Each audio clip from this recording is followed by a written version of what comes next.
কথা ভেবে দুইভাবে হলেও মেনে নিছে, এটা এটা তাদেরকে আসলে এই সময়কারের ধন্যবাদ জানাইতেই হয়। খুব ভালো লাগলো ব্যাপারটা আমার, কারণ বাধা দিলে হয়তো তোমাদের বিয়েটাই হতো না, বা নিজেদেরকে যে করতে হতো, বিভিন্ন সমস্যা হতে পারতো। যাই হোক, সব কিছু মিলিয়ে ভালো ছিল। ভালো থাকুক, তুমিও ভালো থাকো, তোমার জন্য শুভকামনা রইল।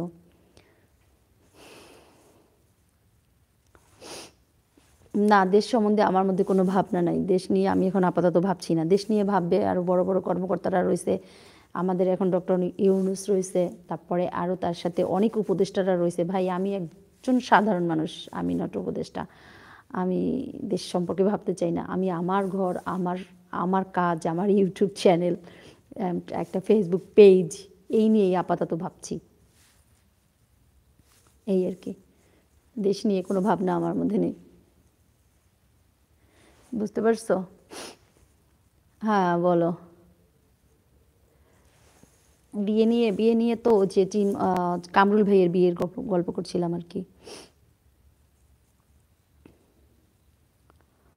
এই লুবনা আপু, আমি যখন আপনার কাছে কমেন্ট লিখি, আপনি শুধু একটা কথা শুনি আপনার মুখ থেকে, সেটা হচ্ছে মধু ভাই। আরে এই মধু ভাইটা কে? আপু, আমাকে পরিচয় করিয়ে দিতে পারবেন? না রে ভাই, পরিচয় করিয়ে দেওয়ার মতো এমন কিছু আমার কাছে নাই।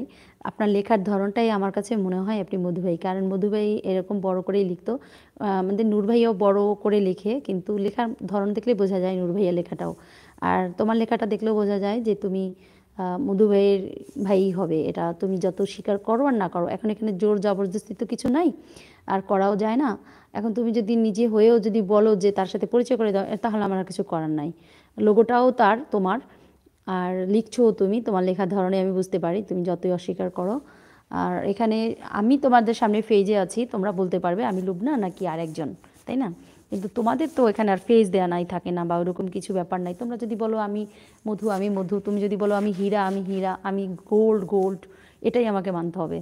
কিন্তু আমার ব্যাপারটা, আমি এখানে বসা, আমাকে দেখেই তোমরা বলতে পারবে আমি কি। আর ব্যাপারটা এরকম, বুঝো নাই? নূর ভাইয়া বলো। লুবনা আপু, সুখে থাকো, ভালো থাকো। তোমাদের চ্যানেলের ফুল ফ্যামিলিকে একদম, তোমাদের চ্যানেল না, এই ফুল ফ্যামিলির গ্রুপ তো তুমিও ভাইয়া, নূর ভাই। সো তুমিও অবশ্যই আমাদের এই ফ্যামিলির একজন, তাই না? একদম। অমিত কুমার ভাইয়া,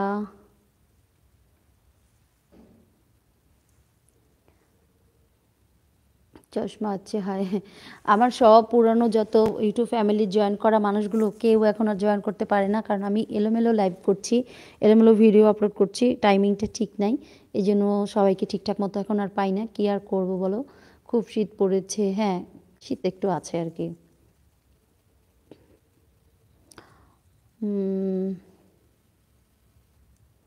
বৌদি, তোমার বয়স কত?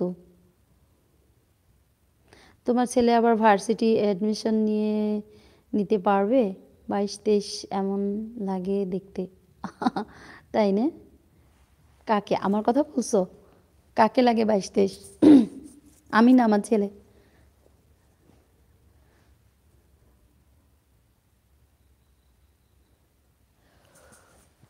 বলো।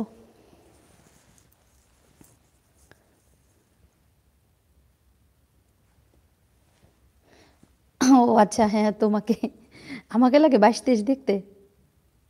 ও, এখন দেখতে কি লাগে জানি না, যাই হোক, ওটা কোনো বিষয়ই না। আমার ছেলেই প্রায় 22-23, না কি বলো? না, 18+। হ্যাঁ, রাজা ভাইয়া বলো, কেমন আছো? রাতের খাবার হয়েছে তো?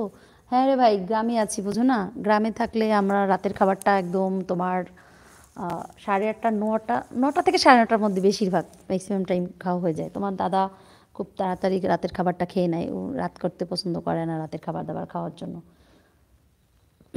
সকালে ওঠে তো, যার কারণে খুব সকাল সকাল খাবারটা খাইতে পছন্দ করে। তুমি এখন কই আছো রাজা ভাই, বরিশালে আছো? আচ্ছা, তোমার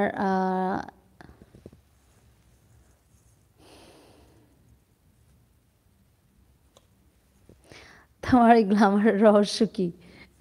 কোন কোন গ্ল্যামার দেখছো তুমি ভাই?